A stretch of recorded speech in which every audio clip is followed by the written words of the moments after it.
educators worry college classrooms will clear out as international students struggle to get visas. If we have to think America first, this is America first. New data shows a declining immigrant population in the U.S., less than 2 years after a historic peak. Turns out wolves aren't big AC/DC fans. Researchers hope to harness that knowledge to keep livestock safe. And only a few people have climbed all of Colorado's tallest peaks. I left here like 50-some days ago. Even fewer have done what these climbers just accomplished, a homecoming for a human-powered 14er tour. Tonight on Next. Educators are sounding the alarm over a sharp decline in international students this school year. Challenges with securing visas and are keeping many from making it to U.S. campuses. And experts say that could cost states millions. Here in Colorado, at least one university is already seeing an impact. Jaleesa Irizarry leads us off. On this Labor Day Monday, You have to support them. Utyo Reshardri is working for those that are not able to. Their dreams fuel our economy. Reshardri is the vice provost of internationalization at the University of Denver. He's talking about a recent report released by the Association of International Educators projecting a 30 to 40% decline in new international student enrollment across the U.S. Reshardri says DU is seeing a 25% drop right now. We've seen this trend coming for a bit. There are students waiting for visa appointments right now. The research blames the decline in part on visa bans and limited appointment availability. There reportedly have been little to no appointments for international students at consulates like India and China, the top two countries for international students coming to the U.S. In 2024, across all CU campuses, students from India and China made up 45% of the total international population. CU says it won't know what this year's international enrollment looks like until mid-September. We will lose in a big way. Kishore Kulkarni is an economics professor at MSU Denver. He says a dip in students isn't just a loss of a tuition check. If it continues, it will likely have an impact on the overall economy. We have less research and development, new companies, entrepreneurship. All that is a part of having outside talents coming to U.S. and making U.S. economy great again. Experts say if their enrollment projections hold true, Colorado could miss out on $63 million in revenue. We risk losing it. Reshardri hopes this administration will see just how much international students value the American dream. We have to think America first. This is America first. DU says a lot of their international students are deferring their acceptance while they wait for their visa appointments. Experts hope this will not deter future students from trying to apply to schools in the U.S. for years to come. If that happens, then it will have a big impact on tuition revenue for a number of universities. So if we talk about them not coming to the U.S., where are they going? Places like Canada, perhaps? Yeah, Canada, the UK, Germany, they're all taking advantage of the fact that this is getting a lot harder to come to the U.S., and they're taking those students, making the process a lot easier for them, taking that talent pool, Mark, with them. And you talk about talent pool because there's a lot of people who could be coming here who now are taking their talents elsewhere. Exactly. The vice provost actually made a comment that a number of Nobel Prize winners from the U.S. were actually former international students. There you go. Yep. Jaleesa Irizarry reporting. Thank you. A federal judge has temporarily blocked the Trump administration's attempt to send hundreds of children back to Guatemala. The order came down just before the first flight was set to take off yesterday. The Department of Homeland Security says they've identified more than 600 children from Guatemala who arrived in the U.S. alone and are currently in custody of Health and Human Services. Trump administration says the parents of the kids and the Guatemalan government have requested that they be returned to Guatemala, but advocates argue that's not true for all the kids. Their lawsuit claims impending deportations deprive the families of due process. The Trump administration argues these cases aren't subject to the typical legal process because they're reuniting families. A judge ordered the U.S. government not to remove any of the kids for 2 weeks while the legal process plays out. At the time of her ruling, some of the kids were already on planes getting ready to take off. The government says they were all returned to shelters in the U.S. last night. As President Donald Trump carries out his mass deportation plan, we're seeing industries impacted all across the country. New data shows that impact is already being felt here in Colorado as well. Here's our Angelique McCall. I'm going to Springfield and I'm going to Aurora. President Trump promised mass deportation. Police! Since taking office, we've seen increased ICE raids and operations and policy changes revoking legal status for immigrants. Those changes, the Pew Research Center says, has translated into a decline in the immigrant community. New data shows that 53.3 million immigrants were living in the U.S. in January 2025. By June, that number shrank by about 1 million people. And as a result, we saw a 1% decrease in our migrant labor force, down 750,000 people as well. This comes after the Pew Research Center says in 2023, there was a historic peak of unauthorized immigrants living in the United States, roughly 14 million in 2023. Here in Colorado, that number was 200,000, still significant, but not nearly as high as other states like Texas and California.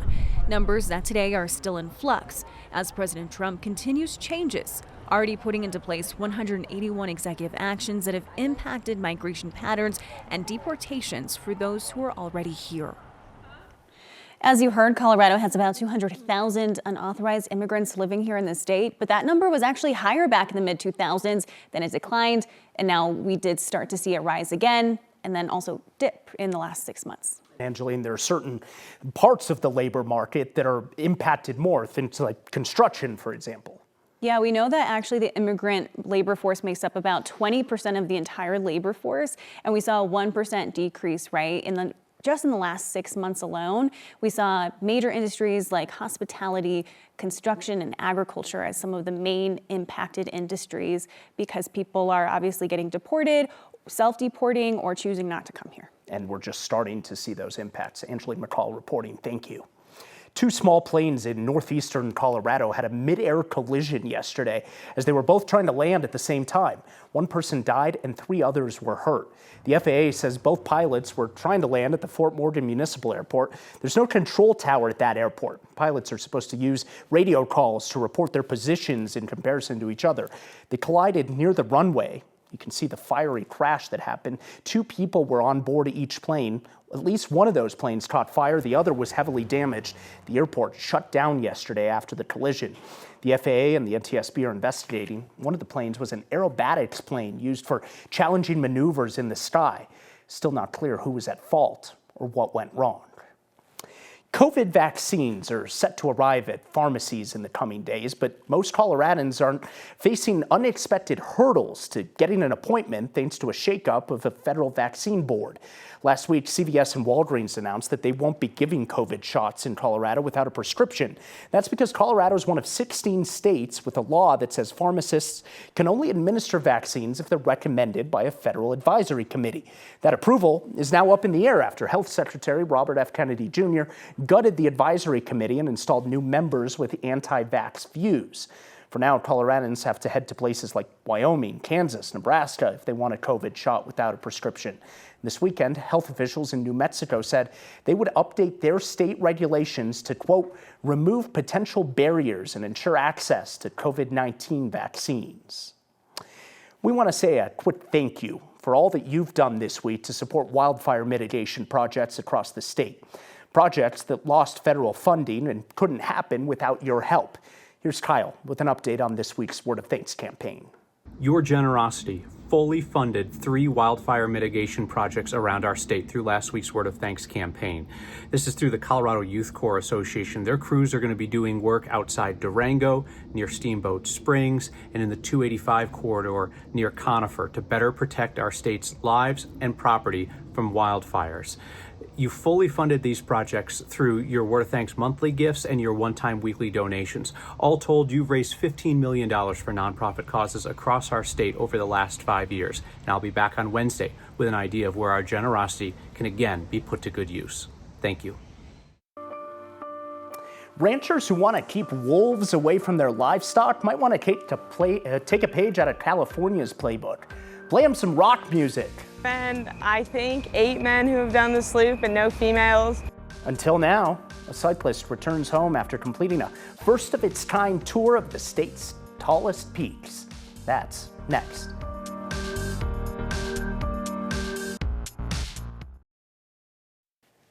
The solution to wolves and ranchers getting along might just be AC/DC, specifically the song Thunderstruck.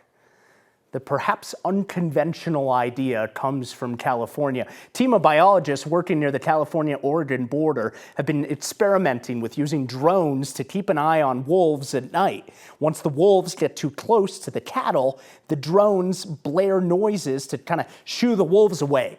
The researchers say they've tried everything from AC/DC's Thunderstruck to movie clips to recordings of gunshots even, but they've had the most success right now with just yelling at the wolves over the loudspeaker from the drone. The drones are just one of several non-lethal methods being tried across the country as the wolf population rebounds in places like Colorado.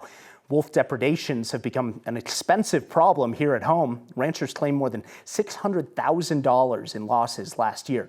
So if you're ever driving through the mountains at night and you hear Thunderstruck playing really loud, either a drinking game or perhaps wolves are nearby. You never know. Water users in the lower Colorado River Basin are being asked to do more with less next year. It's a familiar saying. Federal regulators say that Arizona, Nevada, and Mexico will have to cut their water usage due to drought. Low water levels in federal reservoirs like Lake Mead have forced states in the lower river basin to make cuts every year since 2022. Arizona will be hardest hit next year. They have to cut 18% of their allocation. Nevada has to cut 7%, and Mexico has to cut 5%. California is off the hook for now. They have senior water rights and are last to face mandatory cuts. These kind of cuts are at the heart of ongoing debates between the future of the river basin and what could be done. States in the upper river basin, like Colorado, have to send a certain amount of water down to the lower river basin each year. They say that's getting harder to do because of lower water levels. Chris Bianchi, joining us with the weather tonight. But before we talk about that weather, Chris, something interesting happening tonight in Colorado that will make us want to look up. Might get thunderstruck by the northern lights later on tonight as the Aurora Borealis are getting a little bit of a show from that. So just as a quick little heads up, if you head north and east out of Denver tonight, there's a chance, especially before about midnight, that you may be able to catch the northern lights. Not a great chance. So if you're, 50-50 on the fence, just give it a heads up that it's not looking like a pristine chance, but there's a chance that you might be able to see the northern lights later on tonight. We're getting a G3 storm. Usually you want to see a G4 in Colorado for us to see it, but still a chance tonight. Meantime, last week, we picked up about a ½ inch, 2 inches of rain around the metro area. Mountains, 1 to 2 inches of rain, and southeastern Colorado, 2 to 6 inches of rain. So in southeastern Colorado, we were really able to put a noticeable dent in the drought. In northeastern Colorado, we were able to kind of mitigate things a little bit, but more of a kind of small dent in the drought. We'll see this map updated on Thursday and get a bit more detail on what we were able to see. What we saw today in Denver, beautiful day, 81 for us here in town. Our 11th consecutive day for us in Denver with below average high temperatures for us here in town. However, we'll warm up a little bit as this area high pressure nudges just a bit closer. Later this week, though, we'll get some cooler air from the north and the east. And so tomorrow, we're back up into the mid-80s for tomorrow. Likely going to snap that 11 consecutive day below average streak for us here in Denver tomorrow and that 7-day stretch. It's pretty dry overall, just a chance for a brief gusty shower for tomorrow. And then this weekend, we'll get some storms back in the picture with higher odds perhaps impacting the Broncos game coming up on Sunday. And on Saturday, we'll have a few storms around for the CSU home opener and the Buffs home game coming up on Saturday as well. Thank you. Labor Day marks the unofficial end of summer, I should say, and the day that we get to start talking about snow. Today is the official start of change season for vehicles heading into the high country. Yeah, there's obviously no snow on I-70 right now, but the state law doesn't really care about that. The law requires trucks in particular to have chains or traction devices on board between September and May of each year. We see the traffic nightmares that trucks without the proper traction on tires cause on mountain roads every year. Let's be honest, Colorado has struggled to enforce that chain law and keep mountain roads open in the past couple of years. Last year, state lawmakers added traction requirements for 5 additional mountain highways, not just I-70. Places like Vail are even imposing their own $1,500 fines. The fines are up to $2,600 for commercial vehicles that block Vail Pass. How do you celebrate after climbing a mountain? For one pair of hikers, the answer is bike to the next mountain. Their summer project isn't just for the faint of heart. We'll tell you about it next.